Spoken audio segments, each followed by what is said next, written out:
మరి ఈ ఉదయకాలమున చిన్న లేఖన భాగాన్ని చూసుకొని మనం ప్రార్థనలోనికి వెళ్దాం.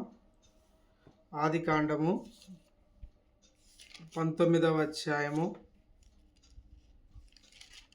13వ వచనాన్ని మనము జ్ఞాపకం చేసుకుందాం. ఆదికాండము 19వ అధ్యాయము 13వ వచనాన్ని మనం జ్ఞాపకం చేసుకున్నప్పుడు, మేము ఈ చోటు నాశనము చేయవచ్చితిమి, వారిని గూర్చిన మొర యెహోవా సన్నిధిలో గొప్పదాయను గనుక దాని నాశనం చేయుటకై యెహోవా మమ్మను పంపెనని చెప్పగా. అలాగే మరొక భాగం కూడా 18వ అధ్యాయము 20వ వచనాన్ని కూడా మనం జ్ఞాపకం చేసుకున్నట్లయితే, మరియు యెహోవా సొదొమ గొమొర్రాలను గూర్చిన మొర గొప్పది కనుక వాటి పాపము బహుభారమైనది. ఈ లేఖన భాగాలను బట్టి దేవుడు మనతో మాట్లాడునుగాక. మరి గమనించినట్లయితే ఈ యొక్క సొదొమ గొమొర్రాల యొక్క పరిస్థితి మనకందరికి మరి ఎరిగినటువంటి వారమే. అక్కడ జరుగుతున్నటువంటి పరిస్థితులు ఎంతో పాపమంట, బహుఘోరమైనటువంటి పాపము. ఆ యొక్క మొర ఎక్కడికి చేరుతూ ఉందంట? యెహోవా సన్నిధికి చేరుతూ వస్తుందంట. ఇంకో సమయంలో కూడా మనం గమనించినట్లయితే సమూయేలు గ్రంథంలో ఒక మాట ఉంటుంది, 2వ అధ్యాయము 17వ వచనం. అందువలన జనులు యెహోవాకు నైవేద్యము చేయుటయందు అసహ్యపడుటకు ఆ యవ్వనులు కారణమైరి గనుక వారి పాపము యెహోవా సన్నిధిన బహు గొప్పదాయను. అంటే ఈ యొక్క జరుగుతున్నటువంటి పాపయుక్తమైనటువంటి పరిస్థితులను బట్టి దేవుని యొక్క శిక్ష ఆ యొక్క మరి చెప్పబడిన లేఖనాల్లో ఉన్నటువంటి వ్యక్తులపైన, చెప్పబడినటువంటి ప్రాంతములపైన దేవుడు నాశనాన్ని తీసుకొని వచ్చినట్టుగా మనము గమనిస్తూ వస్తాం. మరి అలాంటి సొదొమ గొమొర్రాల నిమిత్తము మనం చూసినట్లయితే ఆదికాండము 19వ అధ్యాయము 29వ వచనంలో ఏమని రాయబడి ఉంటుందంటే, దేవుడు ఆ మైదానపు పట్టణములను పాడు చేసినప్పుడు దేవుడు అబ్రహామును జ్ఞాపకం చేసుకొని లోతు కాపురమున్న పట్టణములను నాశనము చేసినప్పుడు ఆ నాశనమును మధ్యన లోతు నశించకుండా అతన్ని తప్పించెను. ఈ మాటను మనము గమనించినట్లయితే నిజంగా లోతును తప్పించడానికి ఎవరిని జ్ఞాపకం చేసుకుంటూ వచ్చాడు అంటే అబ్రహామును జ్ఞాపకం చేసుకుంటూ వచ్చాడు. మనము ముందు అధ్యాయాల్లో గమనించినట్లయితే దేవునితో ఎంతో చక్కటి సహవాసాన్ని కలిగినటువంటి వాడుగా మనం అబ్రహామును గమనిస్తూ వస్తాం. ఆయన మంచి ప్రార్థనాపరుడుగా, మంచి విశ్వాసం కలిగినటువంటి వ్యక్తిగా, దేవునికి లోబడి జీవించినటువంటి వాడిగా మనం చూడగలుగుతూ వస్తాం. నిజంగా ఒక సందర్భంలో మనం జ్ఞాపకం చేసుకుంటే మరి లోతును ఆ యొక్క ప్రాంతం నుంచి తప్పించడానికి దేవుడు అబ్రహామును జ్ఞాపకం చేసుకున్నాడంట. అబ్రహామును జ్ఞాపకం చేసుకోవడం అంటే అబ్రహామును దర్శించినప్పుడు దేవుడు ఆయనకు తెలియజేస్తాడు ఈ ప్రాంతాల నాశనం నిమిత్తం. అప్పుడు అబ్రహాం అంటాడు, 50 మంది ఉంటే మీరు రక్షిస్తారా? 40 మంది ఉంటే, 30 మంది ఉంటే, 20 మంది ఉంటే, 10 మంది ఉంటే అని అబ్రహాము దేవునితో చాలా తెగించి మాట్లాడినటువంటి సందర్భాలు మనము చూస్తూ వస్తాం. అయితే మరి లోతు, అబ్రహాము వీరు ఎరిగినటువంటి యెహోవా దేవుణ్ణి వాళ్ళిద్దరు కూడా ఎరిగినటువంటి వాళ్ళే. కానీ అబ్రహాము దేవునితో ఎలా ఉన్నాడు? ఆయన మంచి స్నేహితుడిగా పిలువబడుతూ వచ్చాడు గ్రంథాల్లో మనం గమనించినట్లయితే. అంటే అబ్రహామును బట్టి లోతు తప్పించబడుతూ వస్తాడు. ఈ రోజుల్లో కూడా చాలామంది మన కుటుంబాల్లో కానీ, మన చుట్టుపక్కల వాళ్ళు కానీ ఇంకా దేవుని భయం లేకుండా, దేవుని యొక్క లోబడకుండా జీవిస్తూ ఉంటూ, ఇంకా దేవుని యొక్క శిక్ష కానీ ఏ విధమైనటువంటి మనకు శ్రమ కానీ రాకపోతే మనం ఏం చేస్తూ ఉన్నామంటే దేవుడు లేడు అనేటటువంటి వారిని కూడా మనం చుట్టుపక్కల చూడగలుగుతూ వస్తాం. దేవుడు కనికరించి వారికి ఆయుష్ పొడిగిస్తూ ఉన్నప్పుడు వారి పక్షాన అనేక మంది సంఘాలు, అనేక మంది దైవజనులు, ముఖ్యంగా వ్యక్తిగతంగా మన కుటుంబం వరకు వచ్చినప్పుడు ఆ కుటుంబంలో ఎవరో ఒకరి ప్రార్థనల ద్వారా నువ్వు నేను కాపాడబడుతూ వస్తూ ఉంటాం. నిజంగా అబ్రహామును బట్టి లోతును జ్ఞాపకం చేసుకుంటూ వచ్చాడంట. ఎంత సొదొమ గొమొర్రాల మధ్యన మొత్తం ఆ దేశాన్ని, ఆ ప్రాంతాన్ని అంతా నాశనం చేయడానికి వచ్చినప్పుడు మరి లోతును మాత్రమే తప్పించడానికి మరి దేవుడు అబ్రహామును జ్ఞాపకం చేసుకున్నాడు. ఒకవేళ లోతును జ్ఞాపకం చేసుకున్నట్లయితే మరి లోతు ఏ విధంగా ఉంటున్నాడు తను? మరి ఆ మాటకు వస్తే మనము లోతు గురించి ఒక మాట చూడగలుగుతూ వస్తాం. ఏమని రాయబడి ఉంటుందంటే ఆదికాండము 19వ అధ్యాయము మరి 13వ వచనంలో 14వ వచనంలో మనం చదువుకున్నట్లయితే, లోతు బయటికి వెళ్ళి తన కుమార్తెలను పెండ్లాడనయున్న తన అల్లులతో మాట్లాడి లెండి, ఈ చోటు విడిచిపెట్టి రండి, యెహోవా ఈ పట్టణమును నాశనము చేయబోచున్నాడని చెప్పాను. అయితే అతడు తన అల్లుల దృష్టికి ఎగతాళి చేయు వాని వలె ఉండెను. అంటే తన కుటుంబములో వారికి కూడా తను ఏమాత్రము దేవునికి భయభక్తులు చేసినటువంటి వాడిగా కనపడినటువంటి సందర్భం ఉంది కాబట్టి ఈరోజు దేవదూతలు వచ్చి ఆ మాట చెప్పినా కానీ ఆ లోతు కూడా ఆ మాట ఇప్పుడు నాశనం జరగబోతుందని వాళ్ళకు వివరించినప్పటికి కూడా అక్కడ ఏం లేదంట, దేవుని భయము లేక పైపెచ్చుగా లోతును ఎగతాళి చేసినటువంటి వారిగా ఉంటున్నారు.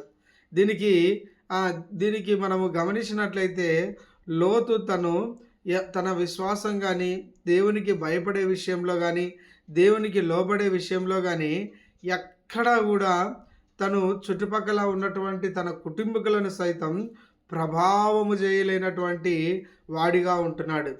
నిజంగా వివాహం కాబోతున్నటువంటి అల్లులు అంటే వాళ్లకు ఎంత సమీపంగా ఉన్నటువంటి వాళ్ళు ఉంటారు. వాళ్ళు సైతం ఎగతాళి చేస్తూ ఉన్నారంట. ఇక్కడేం చేస్తూ ఉన్నాడు ప్రభువారు? అబ్రహాము ఆ దేశంలో లేడు, ఆ ప్రాంతంలో లేడు, ఆ చుట్టుపక్కల లేడు. అయినప్పటికీ అబ్రహామును బట్టి లోతును జ్ఞాపకం చేసుకుంటూ వచ్చాడు. లోతు తన కుటుంబంలో ఉన్న సమీపంగా ఉన్నటువంటి వారికి సైతం తను దేవుని యొక్క దేవుని పట్ల చేస్తున్న విశ్వాసం కానీ, దేవుని గురించిన భయమును కానీ, దేవుని గురించినటువంటి విధానాలు కానీ ఏమాత్రము తను జీవించినటువంటి వాడిగా కనబడకపోతూ వచ్చాడు కనుకనే తనకు కాబోతున్నటువంటి అల్లులకు ఎగతాళి చేయబడుతూ వచ్చాడు.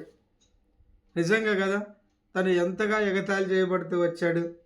అసలు వాళ్ళు ఇంకొక సందర్భంలో మనం గమనిస్తే అదే ఆదికాండము 19వ అధ్యాయము 16వ వచనాన్ని గమనించినట్లయితే, అతడు తడువు చేసెను, అప్పుడు అతని మీద యెహోవా కనికరపడుట వలన ఆ మనుషులు అతని చేతిని, అతని భార్య చేతిని, అతని 2 కుమార్తెల చేతులను పట్టుకొని వెలుపలికి తీసుకొని వచ్చి ఆ ఊరి బయట ఉంచినారంట.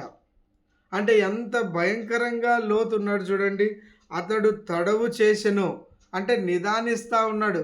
ఇంకా ఆ దేశం పట్ల ఆసక్తి, ఇంకా హృదయంలో అక్కడ ఉన్నటువంటి పరిస్థితులను మరి తనకు కలిగినవన్నీ వదిలిపెట్టాలంటే వదిలిపెట్టలేనటువంటి పరిస్థితి. తన హృదయంలో ఆ లోకం అనేటటువంటిది, ఈ లోకంలో స్థిరమైనటువంటి వాటి పట్ల ఎంతో తడువు చేసినటువంటి మనకు చాలా నిదానించినటువంటి వ్యక్తిగా మనం, ఎంత భయంకరమైన పరిస్థితి కదా. అయ్యా నేను ఈ యొక్క ప్రాంతాన్ని నాశనం చేయడానికి వచ్చాము అన్నప్పటికీ కూడా తను ఇంకా ఏం చేస్తున్నాడు? నిదానిస్తూ ఉన్నాడంట. దేవదూతలు వచ్చి ఏం చేస్తున్నారు? ఆయనను, ఆయన భార్యను, ఆయన 2 కుమార్తెలను చేయి పట్టుకొని మరీ లాక్కొని వస్తూ ఉన్నారంట బయటికి, ఆ ఊరి గవిని యొద్దకు.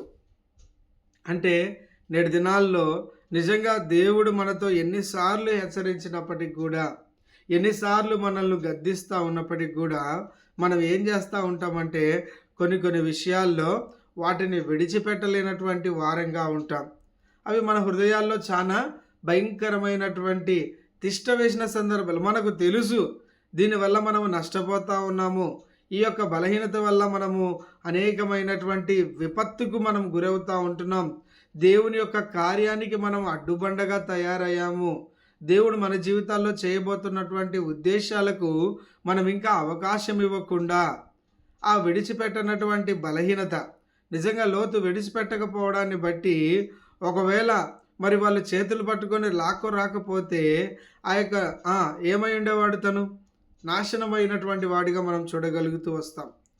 నిజంగా దేవుడు కనికరపడి అనే మాట అక్కడ వ్రాయబడుతూ వచ్చాడు. ఎంతగా మరి వాళ్ళ చేతులు పట్టుకొని లాక్కొని వచ్చినటువంటి సందర్భాలు.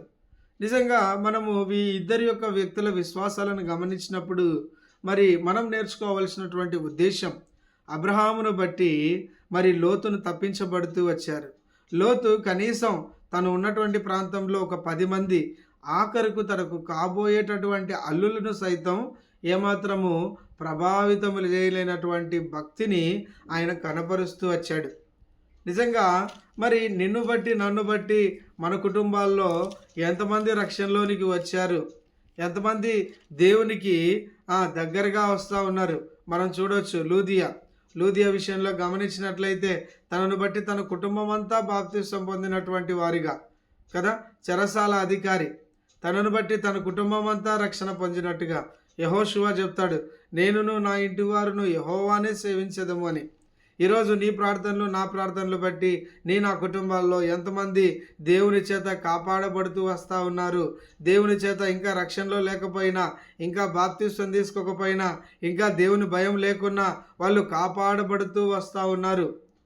నిజంగా ఇంకా అటువంటి పరిస్థితులు లేకపోగా మరి గమనించినట్లయితే మన సంఘాల్లో మరి వ్యక్తిగతంగా మనం వెళ్తున్నటువంటి సంఘాల్లో ఎంతమంది కొరకు మనల్ని బట్టి దేవుడు జ్ఞాపకం చేసుకోవడానికి మరి ఎంతమంది మన యొక్క విశ్వాసంలో వారి గురించి మనం ప్రార్థనాపరులుగా ఉన్నటువంటి వారంగా ఉంటున్నాం కదా. జ్ఞాపకం చేసుకోవడానికి ఏ సందర్భాలు ఉన్నాయి కదండి. నిజంగా ఆదికాండము 22వ అధ్యాయము మరి 8వ వచనాన్ని 12వ వచనాన్ని మనం గమనించినట్లయితే అక్కడ ఒక మాట ఉంది. ఏమంటున్నాడు, నీవు దేవునికి భయపడు వాడని ఇందువలన నాకు కనబడుచున్నది అని. నేటి దినాల్లో అందరికీ భక్తి విస్తారంగా ఉంది కానీ దేవుని భయము లేనటువంటి పరిస్థితులు. నిజంగా భక్తి దేని కొరకు ఉంది అంటే స్వార్థపూరితమైనటువంటి సొంత విషయాల కొరకు, స్వార్థపూరితమైనటువంటి సొంత ఆశీర్వాదాల కొరకు కదా, ఏదో సొంత మహిమను కోరుకునేటటువంటి పరిస్థితులు. ఇంకా లోకంలో గమనించినట్లయితే ఈ యొక్క లోతు ఏ విధంగా ఆ యొక్క ప్రాంతాన్ని విడిచిపెట్టడానికి తడువు చేస్తూ వచ్చాడో, నువ్వు నేను కూడా అలాంటి తడువు చేసినటువంటి సందర్భాలు ఎన్నో లేకపోలేదు. అయినప్పటికీ మరి అబ్రహాముకి ఏముందంట, దేవుని భయం ఉందంట. నిజంగా దేవుని భయం అంటే ఏంటి ఇంతకు? మరి ఒక సందర్భంలో మనం అపోస్తల కార్యములు 10వ అధ్యాయము 22వ వచనంలో కూడా మనం గమనించినట్లయితే అక్కడ కొర్నేలి విషయంలో కూడా మనం చూడగలుగుతూ వస్తాం. ఏమనుంటుంది అక్కడ, మరి అప్పుడు వారు నీతిమంతుడును దేవునికి భయపడువాడును యూదా జనులందరి వలన మంచి పేరు పొందిన వాడునైనా శతాధిపతి యొక్క కొర్నేలియను ఒక మనుషుడు ఉండెను. దేవుని భయం ఉందంట. నిజంగా నీకు నాకు దేవుని భయం ఉంది అంటే ఎట్లా మనం చూడగలుగుతూ వస్తాము అంటే, ఒక ఎగ్జాంపుల్ మనం గమనించినట్లయితే దేవుడు ఒక ఆజ్ఞ ఇచ్చాడు, లేదంటే ఈరోజు ఉదయాన దేవుడు మనతో ఒక మాట, ఈ విషయంలో నువ్వు చాలా దిగజారిపోయి ఉన్నావు, ఈ విషయంలో చాలా నిర్లక్ష్యం చేస్తూ ఉన్నావు, దీన్ని మార్చుకో అని దేవుడు మనతో మాట్లాడినప్పుడు మనం ఏం చేస్తాము, ఆయన కనికరాన్ని బట్టి ఆయన కృపను బట్టి మనల్ని క్షమించినప్పుడు మనం ఏం చేస్తూ వస్తాము, ఆ యొక్క పనిని కొంతకాలము మరి దేవునిలో ఉన్నంత కాలము మనము నిలబడుతూ వస్తాము. కానీ మరి వాక్యమును కానీ ప్రార్థనా జీవితం కానీ ఈ శరీరం యొక్క బలహీనతను బట్టి మనం జారిపోయినప్పుడు మనం ఏం చేస్తాము, ప్రభువా నన్ను క్షమించు అంటే ఏం చేస్తున్నామంటే ఈరోజు రేపు మరి ఇంకొక సంవత్సరం మరి ఎన్నోసార్లు అయినప్పటికి కూడా ఏమైపోతూ ఉంది, దేవుడు ప్రేమామయుడండి, చాలా సంతోషం. ఆయన గుణలక్షణాల్లో ఇంకో గుణలక్షణం కూడా ఉంది, ఆయన న్యాయాధిపతి. ఆయన న్యాయవంతుడు. యూదా ఇస్కరియోతు 3.5 సంవత్సరాలు దేవునితో ఉన్నటువంటి వ్యక్తే. ఎక్కడికి వెళ్తూ వచ్చాడు? ఆయన ఈ లోకంలోనే మరి ఉరి వేసుకొని చనిపోయి దేవుని యొక్క ఎన్నికలో నుంచి తప్పించబడుతూ వచ్చాడు. అంటే ఇతనికి వాక్యం తెలియదా? ఇతని బోధ గురించి తెలియదా? ఇతనికి అద్భుతాల గురించి తెలియదా? ఇతనికి ఆశీర్వాదాల గురించి తెలియదా? ఇతనికి ఏ విషయం గురించి కూడా తెలియకపోదా? 3.5 సంవత్సరాలు ప్రభువారితో ఉంటూ మరి ఆ యొక్క డబ్బు సంచి కూడా ఆయన దగ్గరే ఉంది. ఇంతగా బాధ్యతలు స్వీకరించినటువంటి వ్యక్తి దేవుని యొక్క ఎన్నికలో నుంచి తప్పించుకొని పోయినాడు. మరి దేవుని యొక్క భయము లేనటువంటి సందర్భాలు ఉన్నాయి కాబట్టి యూదా ఇస్కరియోతు పరిస్థితి ఒక ఉపమానంలో కూడా దేవుడు బయలుపరుస్తాడు. ఆ తలాంతుల ఉపమానంలో ఒకసారి ఏమంటాడండి? మత్తయి సువార్తలో ఉన్నటువంటి 25 సోమరివైన చెడ్డదాసుడా అని ఆ చెడ్డదాసుని బట్టి ఒక మాట అంటాడు. మనం చూద్దామా? మత్తయి సువార్త 25వ అధ్యాయము 30వ వచనంలో ఏమంటాడంటే, ఎంత భయంకరంగా మాట్లాడుతూ వస్తాడు ప్రభువారు. అంటే మనం అనుకుంటున్నాము మనం చేసే భక్తిని బట్టి పరలోక రాజ్యానికి వెళ్తాము, దేవుడు ప్రేమామయుడు, ఆయన చాలా కనికరిస్తాడని. 25వ అధ్యాయం 30వ వచనంలో, మరియు పనికి మాలిన ఆ దాసుని వెలుపటి చీకటిలోనికి త్రోసివేయుడి, అక్కడ ఏడ్పును పండ్లు కొరుకుటయి ఉండునెను. చెడ్డదాసుని ఏమంటున్నాడు? పనికి మాలిన దాసుడు అని అంటున్నాడు. అంటే దీని ఉద్దేశం ఏంటి? దేవుని యందు భయభక్తులు చేస్తూ ఉన్నాం అనుకుంటున్నా నువ్వు నేను, మనము చేసే భక్తిని బట్టి యూదా ఇస్కరియోతు వంటి భక్తి వలె మరి లోతు వంటి భక్తి వలె మన భక్తి ఉన్నట్లయితే, నిజంగా ఎవరో ఒకరి ప్రార్థనలు బట్టి మనం తప్పిస్తూ వచ్చినప్పటికి కూడా మనము దేవుని యొక్క భయము లేకపోతే ఏమంటామంటే, మనం దేవుని ఎలా తీసుకుంటామంటే, మనతో పాటు ట్రావెల్ చేస్తున్న ఒక వ్యక్తికి ఒక చెయ్యో కాల్లో తగిలి ఆయనకేం చెప్పేస్తాం? మనము ఇమీడియట్గా సారీ చెప్పేస్తాం. పొరపాటు అయింది బ్రదర్, చూడక తగిలింది, లేదంటే చూడక తాకాను, సారీ బ్రదర్ అని చెప్తాం. మరి దేవుని దగ్గరికి వస్తే ఈరోజు రేపు ఏదో ఒక బలహీనత చేసి ప్రభువా నన్ను క్షమించంటే క్షమించేసినట్టేనా? అంటే క్షమించడానికి ఆయన సిద్ధంగానే ఉన్నాడు. మరి ఎన్నిసార్లు క్షమిస్తాడు? ఒకసారి చూద్దామా? రోమీయులకు రాసిన పత్రిక 3వ అధ్యాయంలో ఒక మాట ఉంటుంది. ఏమని ఉంటుందంటే 3వ అధ్యాయము 11వ వచనాన్ని మనం గమనించినట్లయితే అక్కడ ఏమని రాయబడి ఉంటుందంటే 18వ వచనం, వారి కన్నుల ఎదుట దేవుని భయమే లేదు. ఇంకేమంటున్నాడు ఆయన? ఆ యొక్క ప్రాంతంలో మరి 11వ వచనాలు కూడా గమనించినట్లయితే, నీతిమంతుడు లేడు, ఒక్కడునూ లేడు, గ్రహించువాడెవడునూ లేడు, దేవుని వెదకువాడెవడునూ లేడు అంటున్నాడు. అంటే దీని ఉద్దేశం ఏంటి? మనలో ఆ పాత జీవితము, లోకయుక్తమైనటువంటి శరీరాశ, నేత్రాశ, జీవపు డంబం అనేటివి ఇంకా మనలో నుంచి పోలేదు. దేవుడు అందుకే అంటున్నాడు, అయ్యా నీకు కొన్ని తలాంతులు ఇచ్చినాను, కొన్ని బాధ్యతలు ఇచ్చినాను. ఏమంటాడు దేవుడు? What is God expectations in our life? మనం ఏం చేస్తున్నామంటే, దేవుడు మనకి ఏమి ఇస్తాడా, దేవుని ద్వారా ఏం పొందుకుంటామా అని చూస్తూ ఉన్నాం. నిజంగా దేవుడు ఏమంటున్నాడు? నేను నా నిమిత్తమే నేను సృజించుకున్నాను అంటున్నాడు కదా. అబ్రహామును బట్టి లోతును జ్ఞాపకం చేసుకున్నాడు. నీ దగ్గరికి నా దగ్గరికి వచ్చి నిన్ను బట్టి ఎవరిని జ్ఞాపకం చేసుకుంటాడు? ఎంతమందిని రక్షణలో రానికి ఆయన నిదానించి వారి పట్ల కృప చూపించి కనికరం చూపిస్తూ వస్తాడు. నిజంగా దేవుని భయము కలిగిన బిడల యొక్క ప్రార్థనలు బట్టే నిజంగా ఆ భక్తిలో యూదా ఇస్కరియోతు కూడా చాలా చేశాడండి. బట్ ఆయన ఉండలేకపోతూ వచ్చాడు దేవుని యొక్క ఎన్నికలో.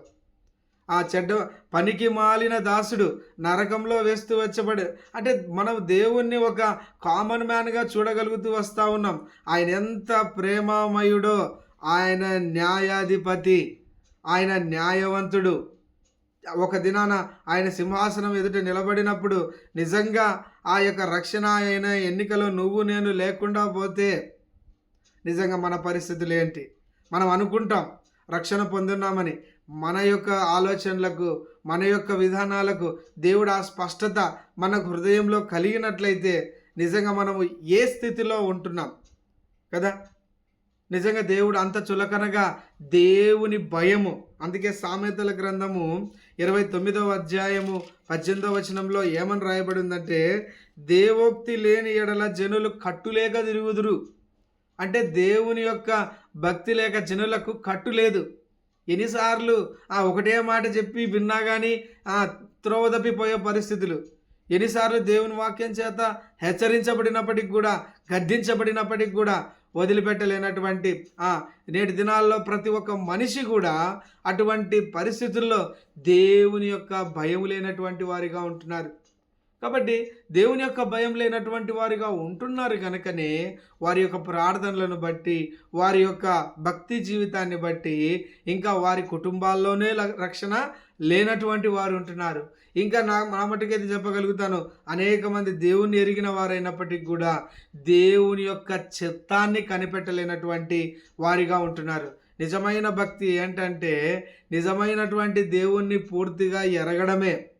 పూర్తిగా దేవుని ఎరగాలని, దేవుని భక్తి చేయాలని ఆసక్తి ఉంది, కానీ దేవుణ్ణి తెలుసుకోవాలన్నటువంటి ఆసక్తి నేటి దినాల్లో చాలా కరువైపోయింది. దేవుణ్ణి తెలుసుకోవాలన్న ఆసక్తి కంటే కూడా దేవుడిచ్చే గిఫ్ట్ల మీద, దేవుడిచ్చే బ్లెస్సింగ్స్ మీద ఫోకస్ మారిపోయినటువంటి సందర్భాలు. నిజంగా ఎటువంటి మరి విశ్వాసాలను మనము కనపరుస్తూ ఉంటున్నాం. అబ్రహాము లోతును జ్ఞాపకం చేసుకుంటూ వచ్చాం. యూదా ఇస్కరియోతు పరిస్థితిని మనం గమనించుకుంటూ వచ్చాం. ఒకవేళ నువ్వు నేను కూడా దేవుని ఎక్స్పెక్టేషన్స్ ప్రకారం జీవించలేకపోతే మనకు కలిగిన వాటిని కూడా దేవుడు తీసివేసుకొని ఎవరైతే బాధ్యతాయుతంగా ఉంటున్నారో వారికి ఇచ్చినటువంటి సందర్భాలు, పైపెచ్చుగా ఆ యొక్క మరి ఏమంటున్నాడండి, ఆయన నరకాన్ని గురించి చాలా క్లారిటీగా చెప్పాడండి. ఆయన చేట ఆయన చేతిలో ఉంది, దాన్ని ఖచ్చితంగా ఆయన వేరు చేస్తాడు. నిజంగా అటువంటి కొర్నేలికి ఏ విధంగా భయం ఉందో, అబ్రహాముకు భయం ఉందో, నువ్వు నేను ఎంత ఈజీగా దేవుడికి క్షమించేస్తాలే అనుకుంటున్నాం. నిజంగా ఈ విషయంలో మనం జాగ్రత్త వహించాలి. దేవుని యొక్క భయం ఉంటేనే దేవుని కార్యం నీ నా జీవితంలో ఉంటుంది కదా. నిజంగా మనం మత్తయి సువార్తలోని ఆ మాట చూసుకొని మనం ముగించేసుకుందాం. ప్రభువా ప్రభు అని పిలిచేవాడు ఏమైపోతాడంటండి. మత్తయి సువార్త 7వ అధ్యాయము 21వ వచనంలో, ప్రభువా ప్రభువా నన్ను పిలుచు ప్రతి వాడును పరలోక రాజ్యంలో ప్రవేశింపడు కానీ పరలోకమందున నా తండ్రి చిత్త ప్రకారం చేయువాడే ప్రవేశించును. ఏమంటున్నాడు? ఆ దినమందు అనేకులు వచ్చి, ప్రభువా మేము నీ నామమున ప్రవచింపలేదా, నీ నామమున దయ్యమును వెళ్ళగొట్టలేదా, నీ నామమున అనేకమైన అద్భుతములు చేయలేదా అన్నప్పుడు ఏమంటున్నాడు దేవుడు? నేను మిమ్మును ఎన్నడును ఎరుగను, నేను మిమ్మును ఎన్నడును ఎరుగను. నేను ఏమంటున్నాడు? అక్రమము చేయువార్లారా నా యొద్ద నుండి పొండని వారితో చెప్పినాడు. వీళ్ళ భక్తి ఎట్లుందండి? చాలా అద్భుతంగా ఉంది. చాలా గొప్ప గొప్ప కార్యాలు చేసినారు. ప్రాఫెసీలు, అద్భుతాలు, మిరాకిల్స్, ఇంకా ఏమేమో చేసినారు వీళ్ళు. కానీ ఏమంటున్నాడు? నేను నిన్ను ఎరగను. నిజంగా ఈ మాటను బట్టి మనం గమనించుకోవాలా, మన విశ్వాస జీవితంలో ఎంత మటుకు దేవుని భయం కలిగి జీవిస్తూ ఉంటున్నాం. నిజంగా దేవుని యొక్క ఎక్స్పెక్టేషన్స్, దేవుని చిత్త ప్రకారం జీవిస్తున్నట్లయితే నిజంగా దేవునికి మహిమకరంగా జీవించేటటువంటి వారంగా ఉంటాం. లేదులే దేవుడు కూడా ఒక సాధారణ మనిషే, సారీ చెప్తే క్షమించేస్తాడు అనుకుంటే ఆయన చాలా న్యాయాధిపతి అండి. ఆయన ఎంత ప్రేమామయుడో, ఎన్నిసార్లు క్షమిస్తాడో. ఇంకా వినకపోతే ఆయన ఏం చేస్తున్నాడు? ఆయన చేట ఆయన చేతిలో ఉంది. అక్కడ ఏడుపును పండ్లు కొరుట్టుకుంటూనే ఉందంట. యూదా ఇస్కరియోతు అంతటి ఆయనతో తిరిగినటువంటి ఆయనకే తప్పలేదు. నువ్వు నేను ఎంతటి వాళ్ళము, మన వ్యక్తిగత జీవితాలు ఎంత మటుకు, నేటి సంఘాల్లో ఉన్న బోధన బట్టి మన విశ్వాసాలు ఏ విధంగా ఉంటున్నాయి. నిజంగా ఏదో గొప్ప కార్యాలు దేవుని కొరకు పరిచర్య చేసేస్తే పరలోక రాజ్యానికి వెళ్ళం, ఇంపాసిబుల్ అది. దేవుని యొక్క భయము కలిగి జీవించాలి. భక్తి 2వ స్టేజీ.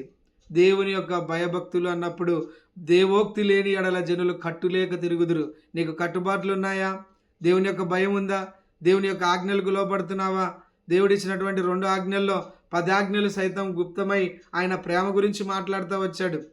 నువ్వే సాటి వ్యక్తులను, కుటుంబీకులను ప్రేమించి వారి గురించి భారంగా ప్రార్థించకపోతే ఏ విధంగా మనం అబ్రహామును బట్టి జ్ఞాపకం చేసుకోవడానికి మన చుట్టుపక్కల ఎంతమంది ప్రజలు ఉంటున్నారు. అందుకే అంటున్నాడు ఆయన, కలిగి ఉన్న వానికి ఉన్నటువంటి వాటిని సైతం తీసివేసి ఆ వ్యక్తిని నరకానికి అప్పగించిన సందర్భాలు నిజంగా మనం జ్ఞాపకం చేసుకోవాలి.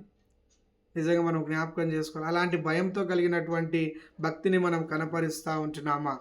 నిజంగా పనికి మాలిన దాసుడా అన్నటువంటి పరిస్థితులు నా జీవితంలో లేకుండా ఏ విధంగా అబ్రహామును బట్టి 50 మందినైనా రక్షించడానికి దేవుడు సిద్ధపడుతూ వచ్చాడు. నిజంగా మనల్ని బట్టి జ్ఞాపకం చేసుకోవడానికి కనీసం మన కుటుంబంలో 4 సభ్యులైనా మరి వారికి దేవుడు రక్షణ అనేది అనుగ్రహించకపోతే మన యొక్క విశ్వాసం ఎంత మేరకు దేవుని భయం మనలో ఉంది కదా. నిజంగా అటువంటి భయం కలిగినటువంటి ఆ విశ్వాసాన్ని దేవుడు మనకందరికీ దయచేయనట్లు ఆయన కృప కొరకు మనము కనిపెట్టేటటువంటి వారంగా ఉండాలి. నిజంగా టేక్ ఇట్ ఈజీగా మన యొక్క విశ్వాసాన్ని కొనసాగించొద్దు. ఆయన ఇస్తున్నాడు అంటే దాన్ని బట్టి ఆయన లెక్క అడుగుతాడు. Definitely we are accountable to God. కాబట్టి దేవుని యొక్క ఉద్దేశం, దేవుని చిత్త ప్రకారం నువ్వు నేను జీవించినట్లయితే దేవునికి మహిమకరంగా జీవించవలసినటువంటి వారమై ఉంటున్నాం. అట్టి కృప దేవుడు మనకందరికీ దయచేయునుగాక. ఆమెన్.